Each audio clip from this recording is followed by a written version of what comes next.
अफ़सोसनाक ख़बर हिते असां कोयटा में शेयर करे रहिया आहियूं। कोयटा के इलाइक़े सैटेलाइट टाउन में चौकीदार की फायरिंग में 2 मुबैना ॾोहारी मारिजी विया। ॾोहारियुनि चौकीदार खां फुर करण की कोशिश कई। मुज़ाहिमत ते चौकीदार बि सख़्त ज़ख़्मी थी पियो आहे।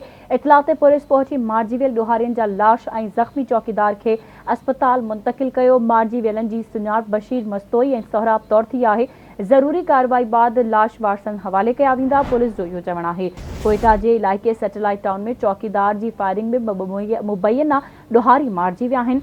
ॾोहारियुनि चौकीदार खां फुर करण की कोशिश कई। मुज़ाहिमत ते चौकीदार बि सख़्त ज़ख़्मी थी पियो। इतला ते पुलिस पहुची मारिजी वियल ॾोहारी जा लाश ऐं ज़ख़्मी चौकीदार के अस्पताल मुंतकिल कयो। मारिजी वियलनि जी सुञाण बशीर मस्तोई ऐं सोहराब तौर थी आहे। ज़रूरी कार्रवाई बाद लाश वारसन हवाले कया वेंदा।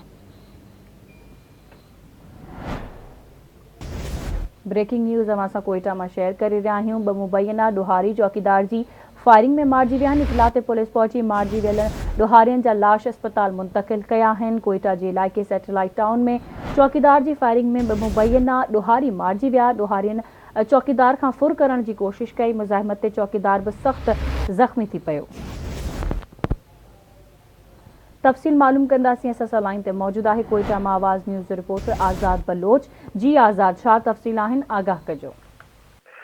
जी बिल्कुल ही कोयटा के इलाइक़े सैटेलाइट टाउन में चौकीदार का मुबैना में ॾोहारी फुर करण की कोशिश करे रहा हा। तो चौकीदार के फायरिंग में 2 ॾोहारी मारिजी विया आहिनि। चौकीदार सख़्त ज़ख़्मी थी पियो आहे। इतला मिलते पुलिस वाक़े वारे हंधि पहुची करे मारिजी वियल ॾोहारियुनि जी लाश सिविल अस्पताल कोयटा पहुचाया आहिनि। जिते मारिजी वियल ॾोहारियुनि आहे बशीर अहमद अलग नूर मोहम्मद मस्तोई कोयटा के इलाइक़े सरियार जो रवासी आहे।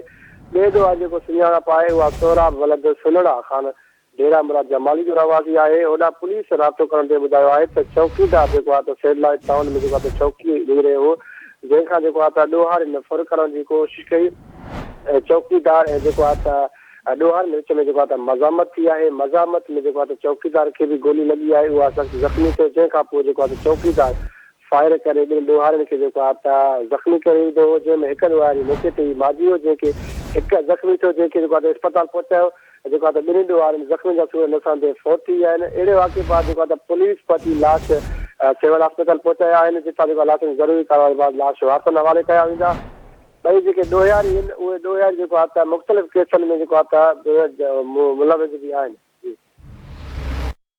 ठीक है आज़ाद, तव्हांजी मेहरबानी अपडेट करण लाइ।